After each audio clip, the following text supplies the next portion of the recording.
Le message que j'ai reçu de partager s'appelle « Le père prépare l'épouse pour son fils ». Alors, je ne pensais pas venir, parce que, bon, on est loin de la Suisse, ici, quand même. Oh, je suis allé suffisamment en Suisse pour le savoir. Oui. Moi, j'y allais beaucoup, hein. J'avais une fête de famille, j'avais des bonnes raisons de ne pas venir, et je n'étais pas en paix. Et j'ai dit, mais Seigneur, il me faut une conviction pour venir, il me faut une conviction. Alors, je suis allé marcher dans la forêt, et j'ai dit, mais Seigneur, Et il me dit, prie pour tes fils. Et j'ai prié pour mes fils, une prière de papa, mais une prière où je me suis fâché. Où j'étais conduit à me fâcher, mais une bonne colère. Pas fâché contre eux, fâché contre l'ennemi. Et puis à la fin, le Seigneur m'a dit, voilà, tu as ton message. Le Père est fâché qu'on ne reçoive pas, nous, ses enfants, ce qu'il a prévu pour nous. Et puis ce matin, on a vécu un moment très, très fort à la louange. Et j'ai reçu une vision, c'était un torrent, mais c'était beaucoup plus qu'un torrent.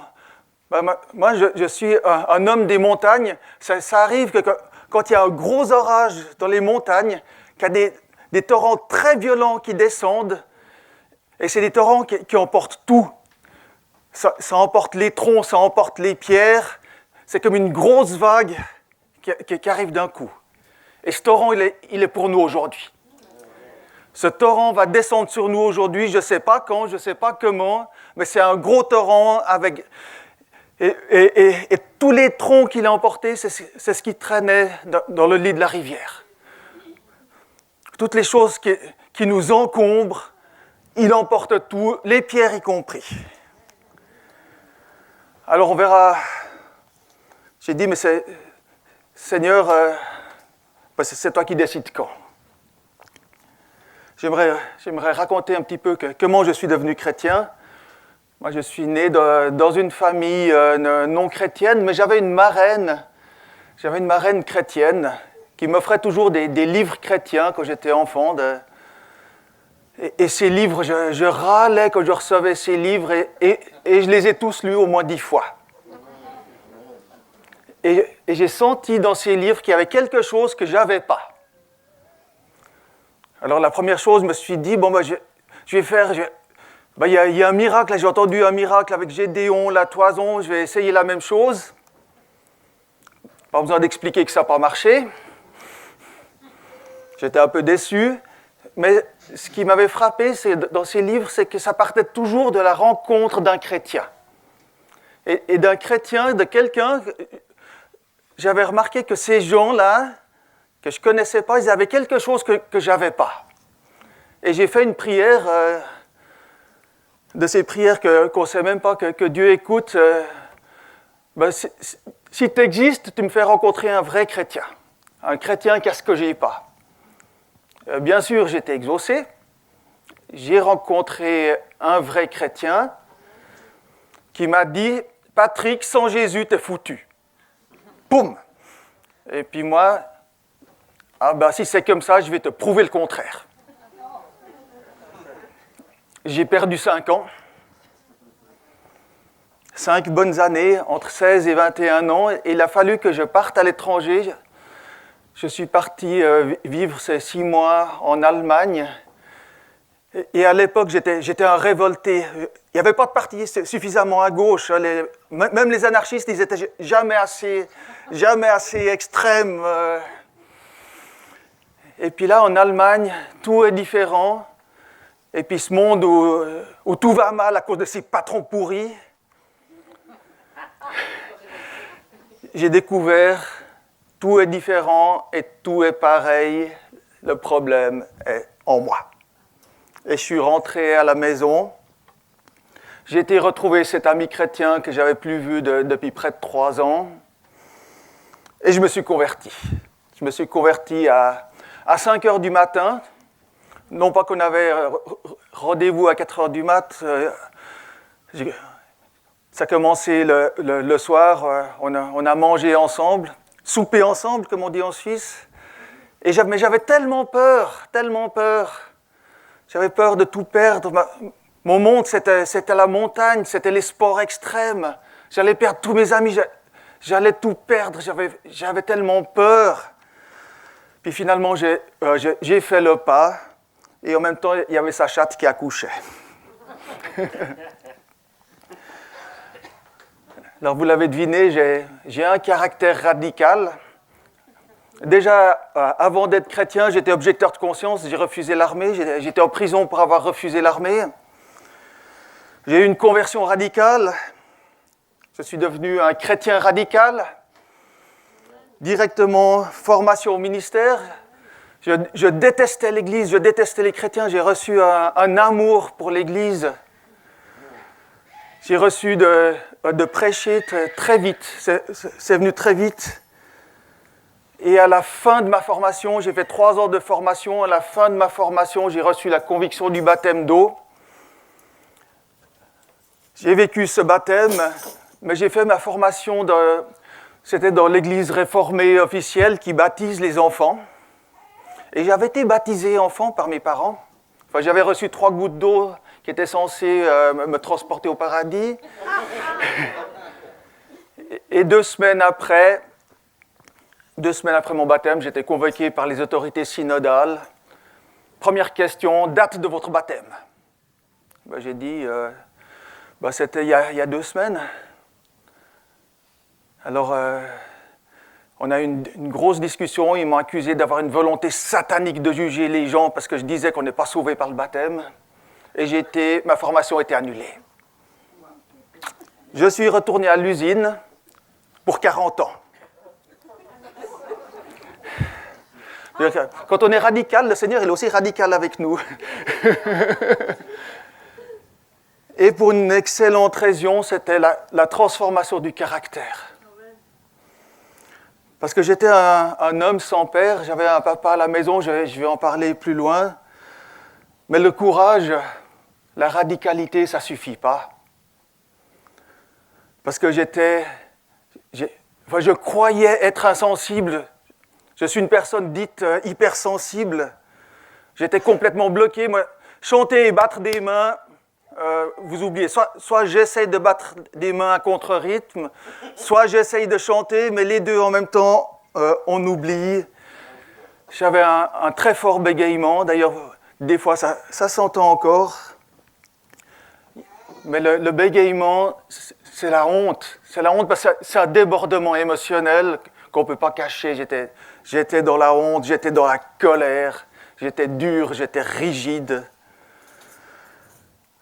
Alors, je vous raconterai un peu après comment le Seigneur s'y est pris. J'aimerais d'abord prendre un temps avec la Bible et vous parler de cette épouse, de vous parler des habits. Les habits, dans le monde, on croit que c'est extérieur. On dit l'habit ne fait pas le moine. Hein? Mais dans la Bible, les habits, ce n'est pas l'extérieur, c'est notre vraie personnalité devant Dieu. Et en étudiant le sujet, moi j'ai été frappé par la profondeur de ce sujet. On commence dans Apocalypse 19, verset 7. « Réjouissons-nous et soyons dans l'allégresse et donnons-lui gloire, car les noces de l'agneau sont venues et son épouse s'est préparée. » Moi, c'est une des promesses de la Bible qui me fait le plus de bien. Parce que j'aime l'Église. J'ai cet amour de l'épouse depuis ma conversion. Et honnêtement, tout ce que je vois, c'est le contraire de la préparation. Mais dans la Bible, c'est écrit « son épouse s'est préparée ». Donc, c'est vrai, on va le vivre. Et cette épouse, continue verset 8, « Il lui a été donné de se revêtir d'un fin lin éclatant, pur, car le fin lin, ce sont les œuvres justes des saints. » c'est l'épouse qui s'est revêtue. On verra après, souvent c'est Dieu qui révèle, à la fin c'est l'épouse qui s'est revêtue. Ça veut dire qu'on va être tellement en communion avec Dieu que c'est plus lui qui fait pour nous, c'est nous qui faisons avec l'Esprit. Et puis cette fameuse mariée, moi je me rappelle à mon mariage, la robe de la mariée c'est quand même quelque chose. Hein. Mesdames, la robe de la mariée, des fois nous les hommes on a l'impression d'être l'accessoire.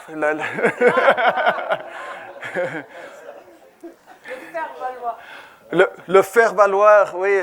Non, on est quand même plus que la décoration de la robe. Mais on voit là que la robe définit l'identité. Il y a quelque chose de profond dans la joie qui doit être dans cette robe de mariée. Il y a quelque chose de prophétique en fait qui nous dépasse complètement.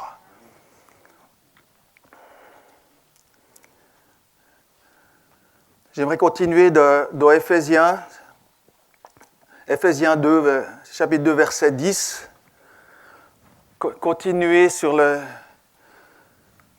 fait que sur les œuvres justes. Éphésiens 2, 10. Car nous sommes son ouvrage, ayant été créés en Jésus-Christ pour de bonnes œuvres que Dieu a préparées d'avance afin que nous les pratiquions. Waouh! Notre identité d'épouse, toute notre préparation, il y a des œuvres justes. Il y a des œuvres justes pour chacun de nous et des œuvres justes pour nous ensemble. Il y a des œuvres justes pour l'épouse.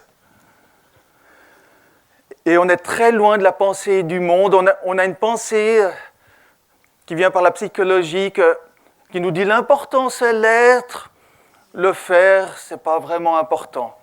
Alors c'est vrai que si le faire c'est l'activisme de l'Église, ok, mais il n'y a pas d'être sans faire. Il n'y a pas de foi sans œuvre. La foi sans les œuvres, Jacques le dit, c'est mort. Et quand nous faisons ce que Dieu a préparé d'avance pour nous, la Bible dit quoi? Nous sommes son ouvrage. Waouh, ça nous dépasse complètement. Ouais. On a la promesse finale à la fin de la Bible, Apocalypse 22, verset 17. Et l'Esprit et l'épouse disent « Viens ». L'Esprit et l'épouse, ils parlent d'une seule voix. Disent « Viens ». Que celui qui entend dise « Viens ». Que celui qui a soif vienne. Que celui qui veut prenne de l'eau de la vie gratuitement. Jusqu'à la fin, il y a la place pour les nouveaux convertis. L'épouse, ce n'est pas seulement ceux qui se sont préparés pendant 40 ans. Parce qu'autrement, non. Tous ceux qui ont soif. Tous ceux qui ont soif. Et notre activité, c'est l'union complète avec l'Esprit Saint.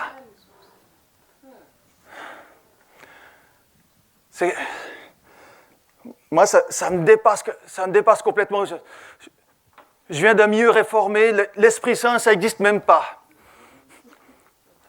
Ensuite, j'ai passé au milieu évangélique traditionnel. L'Esprit Saint, c'est l'option. C'est comme les voitures, on peut prendre un turbo en option, mais ce n'est pas vraiment nécessaire. C'est seulement pour ceux qui aiment.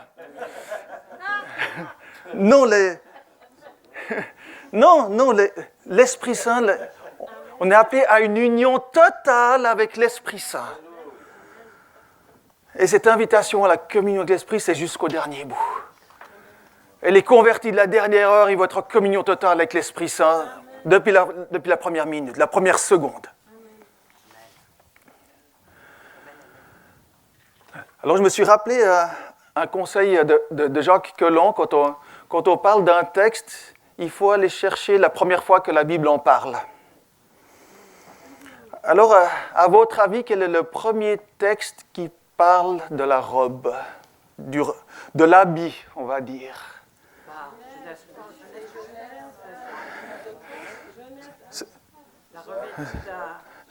Oui. Alors oui, l'Éternel Dieu fit à Adam et à sa femme des habits de peau, il les a revêtis. Mais il y a un autre texte, c'est Jésus qui en parle. Et pourquoi vous inquiétez au sujet du vêtement? Considérez comment croissent les lys des champs.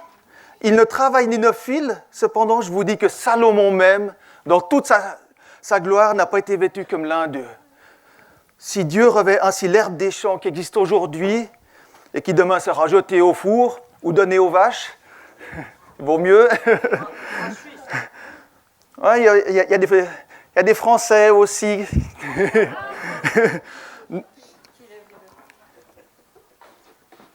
Je demande, j'ai fini le verset, ne vous revêtira-t-il pas à plus forte raison, gens de peu de foi?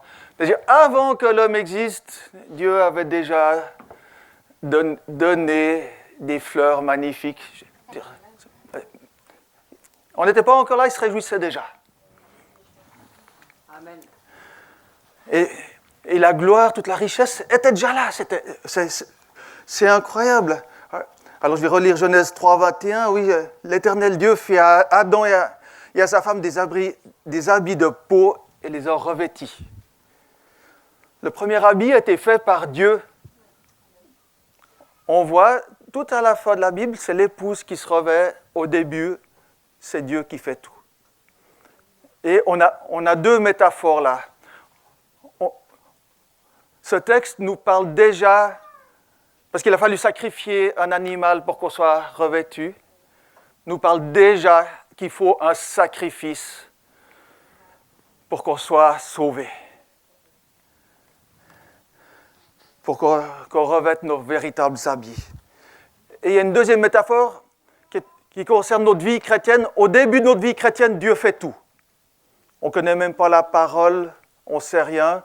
Moi, je me rappelle à ma conversion, le moment même, il ne s'est rien passé. Je suis allé dormir. Bon, c'était très tard. Je me suis réveillé. J'ai dit, mais Dieu, si tu as fait quelque chose cette nuit, il faut que tu me montres. Parce qu'il ne s'est rien passé. Enfin, c'était dans un milieu où le Saint-Esprit, on ne connaissait pas. Inutile de dire que la délivrance, j'aurais tellement besoin. Non.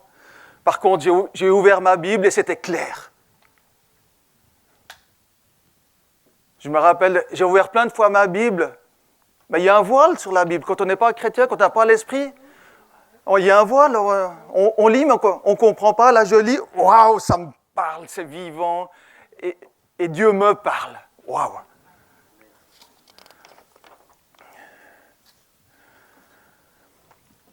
Il y a plusieurs histoires d'habits dans la Bible. Je ne vais pas les faire toutes, il y en a tellement, mais j'aimerais parler de Joseph. On connaît, c'est Genèse 37, 3. Israël aimait Joseph plus que tous ses autres fils, parce qu'il l'avait eu dans sa vieillesse. Il lui fit une tunique de plusieurs couleurs. Alors moi, je retiens qu'il y a quand même des papas qui aiment. Peut-être pas de la bonne manière, mais un papa qui aime, et merci pour ça. Et l'histoire de Joseph, elle a commencé par les habits, et il y a eu plein de problèmes à cause de ça. Ça m'a frappé. L'histoire de Joseph, c'est 13 chapitres dans la Genèse. On commence à Genèse 37, on finit à Genèse 50. Ouais. Oui. Et il y a encore... oui. Mais Joseph, quand ses frères reviennent, qu'est-ce qu'il dit? C'est Genèse 50, verset 20. « Vous aviez médité de me faire du mal, Dieu l'a changé en bien. Pour accomplir ce qui arrive aujourd'hui, pour sauver la vie à un peuple nombreux. » Tout le mal, et j'ai envie de dire tout le mal qui était fait dans notre vie.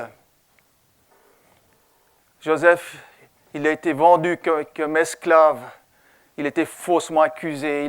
Il a fait de la prison. Ensuite, il a eu une charge géniale, mais qui devait être très lourde. Il n'a pas choisi sa propre femme. Tout ça, Dieu l'a changé en bien. Et j'ai envie de dire, j'en parlerai plus en détail dans un moment, tout le mal dans notre vie, Dieu le change en bien. Amen. Tout.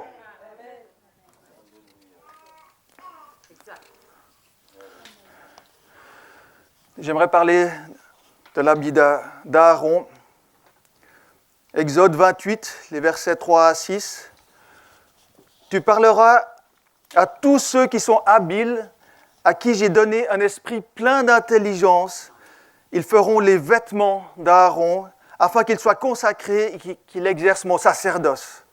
Voici les vêtements qu'ils feront, un pectoral, un éphod, une robe, une tunique brodée, une tiare et une ceinture. Ils feront des vêtements sacrés à Aaron, ton frère, et à ses fils, afin qu'ils exercent mon sacerdoce. Ils emploieront de l'or, des étoffes teintes en bleu, en pourpre, en cramoisi et de fin lin. Que des étoffes très précieuses. Ils feront l'éphod d'or, de fil bleu, pourpre et cramoisi, de fin lin retors. Il sera artistiquement travaillé. Aaron, à l'époque, il faisait le métier le plus dangereux du monde. Il devait s'approcher de Dieu. Et à l'époque, ce n'était pas rien. Il était revêtu de manière magnifique. Waouh! Il représentait le peuple de Dieu. Et c'était que l'ombre des choses à venir, mais c'était magnifique. Et là, j'aimerais vous parler du sacerdoce universel. Ça, c'est les habits pour le sacerdoce.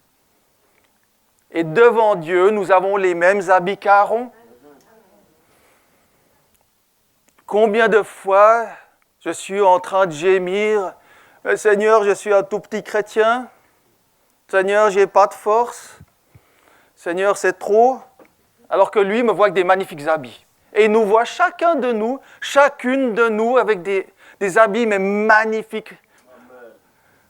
On ne peut pas imaginer.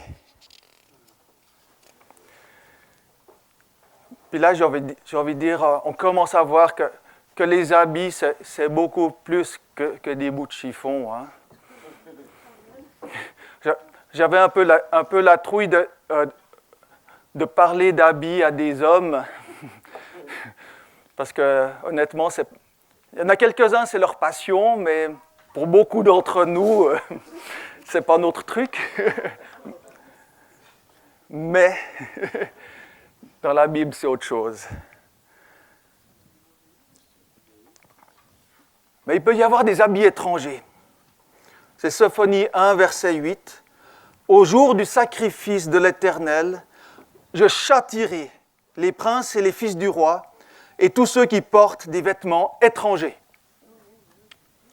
Sacré avertissement. Je ne sais pas si vous avez vu quelques images du couronnement du roi Charles. C'est épouvantable.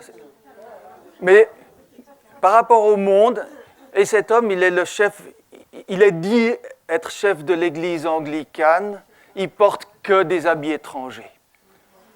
Le monde les trouve peut-être magnifiques, mais c'est une horreur.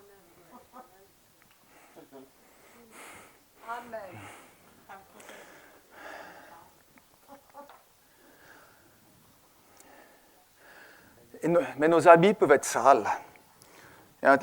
Il y a un texte qui est bien connu dans Zacharie 3, les versets 1 à 4. « Il me fit voir Josué, le souverain sacrificateur, debout devant l'ange de l'Éternel, et Satan qui se tenait à sa droite pour l'accuser. L'Éternel dit à Satan, « Que l'Éternel te réprime, Satan, que l'Éternel te réprime, lui qui a choisi Jérusalem. N'est-ce pas là un tison arraché du feu? » Or Josué était couvert de vêtements sales. Il se tenait debout devant l'ange. L'ange, prenant la parole, dit à ceux qui étaient devant lui, « Ôtez-lui les vêtements sales. » Puis il dit à Josué, « Vois, je t'enlève ton iniquité et je te revêts d'habits de fête. » Quand nous confessons nos péchés, quand nous apportons ce qui est sale sur nous, quand nous le déposons, il y a un habit de fête.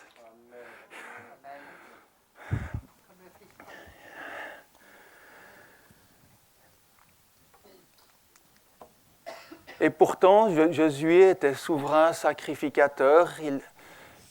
Il avait un ministère puissant, mais le ministère n'empêche pas l'épuisement, n'empêche pas la perte de capacité de nettoyage. Il peut y avoir des temps très difficiles, des temps d'épuisement, surtout dans les ministères exposés. Soyons très prudents avant d'accuser qui que ce soit.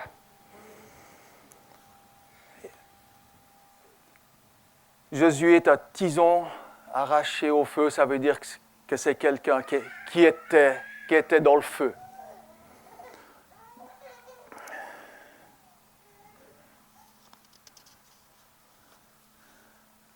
J'aimerais dire encore qu'il y a un lien direct entre l'habit et la croix. On l'a vu au début avec Genèse, l'homme qui tue un animal pour que l'homme arrête d'être nu. Qu'est-ce qui se passe avec Jésus? Il a dû enlever ses habits qui ont été partagés entre les soldats et lui était nu sur la croix. Alors ce n'est pas la même nudité. Au début, il n'y avait aucune honte. Mais toute notre honte a été portée par Jésus, qui était nu sur la croix. Toute notre pire honte, Jésus l'a pris sur lui.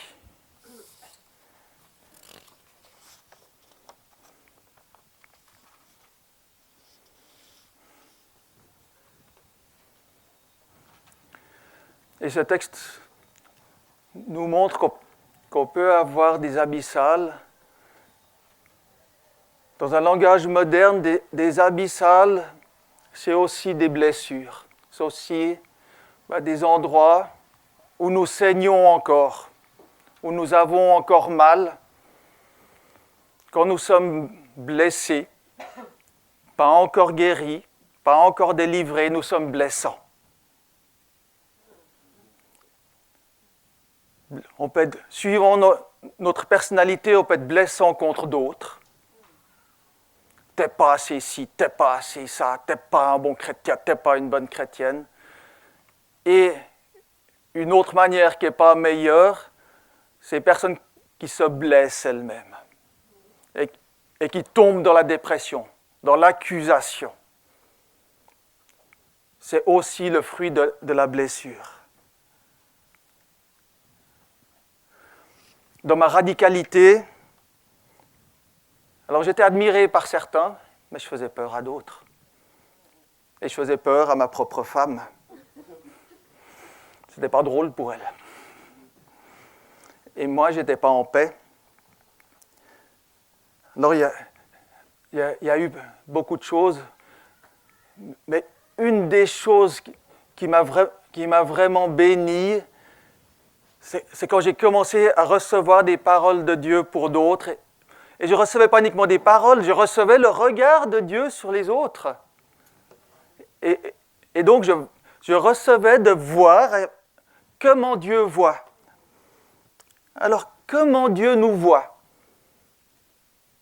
D'abord, les paroles qu'il nous donne, elles sont très simples et hyper intelligentes. Moi, je travaille dans un métier technique pour expliquer quelque chose de compliqué, mais il nous faut des... Dans mon métier, je dois écrire des cours, écrire des manuels, mais pour les choses compliquées, il faut des pages, des manuels, des formations, il faut des semaines. Dieu, en un mot, il a tout fait. Et on ne peut pas ne pas comprendre. C'est tellement au-dessus de notre intelligence. Et c'est rempli d'amour. C'est rempli d'un immense respect.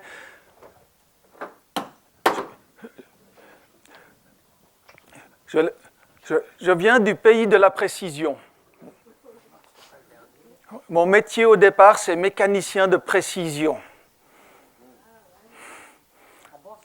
en bon suisse, un métier très suisse.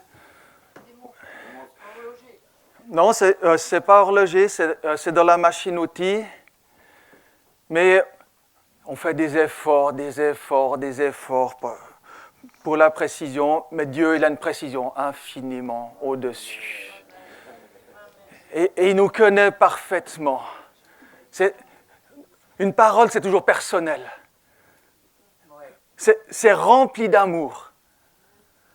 Et en même temps, il n'y a jamais le focus sur le péché, mais le péché n'est pas ignoré. Dieu nous montre, c'est pas de la pommade. J'ai jamais entendu Dieu dire à quelqu'un, mais c'est pas grave, t'en fais pas, ça ira mieux, prends des vacances. Amen. Il n'y a jamais de culpabilisation. Jamais. Il y a toujours un espoir, une espérance. Les tu dois, il faudrait, Dieu ne connaît pas. Ce sont des paroles qui nous montrent, en fait, qui nous fait confiance et qui a un chemin. Quand il nous parle, il y a toujours, c'est pas « Ah Seigneur, tu me parles, mais c'est au 10e étage et l'ascenseur est en panne, puis l'escalier est bloqué, puis j'ai mal aux jambes. » Non. Non, le but devient toujours possible avec Dieu. Alors, comment ça s'est passé pour moi? Quand même, dire un petit peu. Ça a commencé, c'était 8 ans après ma conversion, par une délivrance de l'esprit de mort. J'apportais de temps en temps une prédication, et le pasteur a dit « Tous ceux qui prêchent à l'Église doivent suivre le fil à plomb ». Le fil à plomb, c'était à la fin des années 80, un des premiers cours sur la restauration de la personnalité. Ça ne me concerne pas, je viens parce que je suis obligé, j'ai mis les pieds.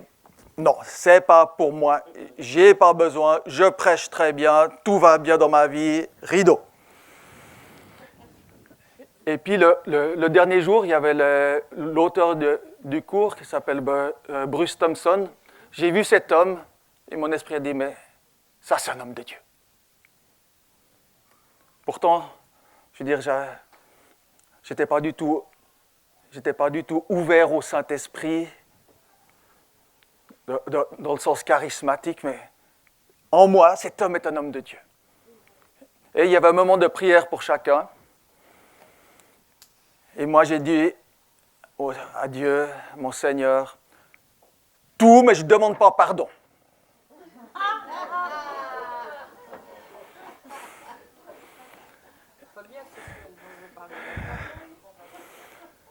Alors, c'est peut-être pas ce que je vais vous dire.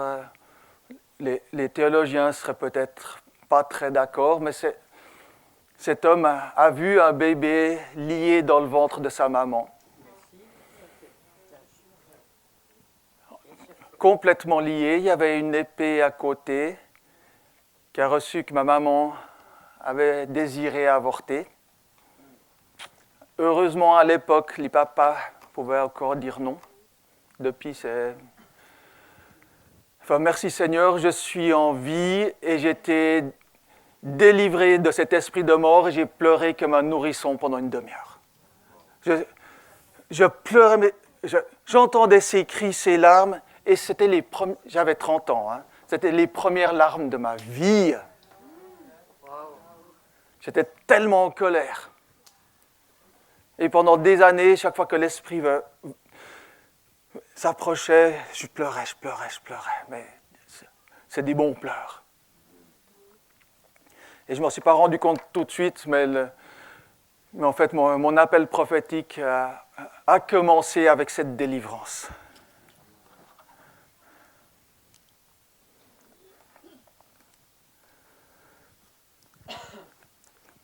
Quand j'ai fini ce moment, je me rappelle très bien, m'être dit, ben voilà maintenant, le Seigneur a restauré jusqu'à mon jour de naissance, il va y avoir la suite.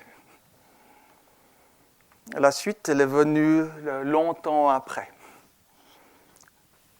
je précise tout de suite que chez moi, ça a duré longtemps, ce n'est pas une règle, le longtemps. Hein. C'est mon histoire à moi. Mais c'était 20 ans de vie familiale avec de l'hyperactivité, de l'autisme, des allergies, de la dépression, un burn-out et toutes mes illusions de bon chrétien. Parce que moi, je désirais être un bon chrétien, je désirais être un bon papa chrétien, je désirais une belle famille chrétienne, je désirais être admiré pour ma belle famille chrétienne dans l'Église et tout a volé en éclats. Par contre, le Seigneur a gardé notre couple. Il a gardé notre famille. Mes 3 enfants sont convertis, mes 3 enfants marchent avec Dieu. Mais toutes les illusions, pouf!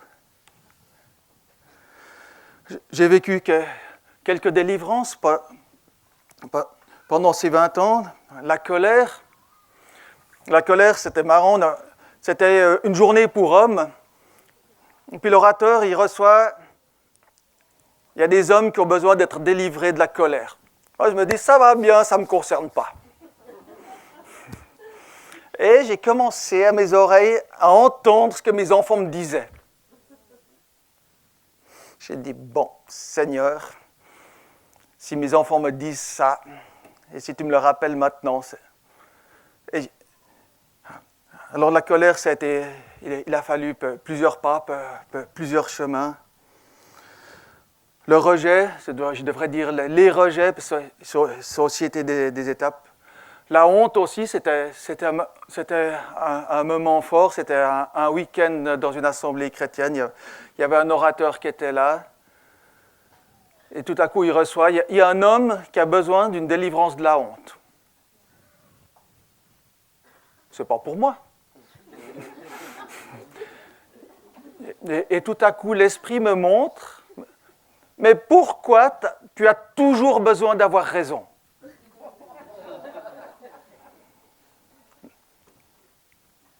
Alors j'ai commencé à travailler à l'usine à 16 ans, mais je suis un intellectuel. Hein, et l'idole intelligence, c'est une idole justement.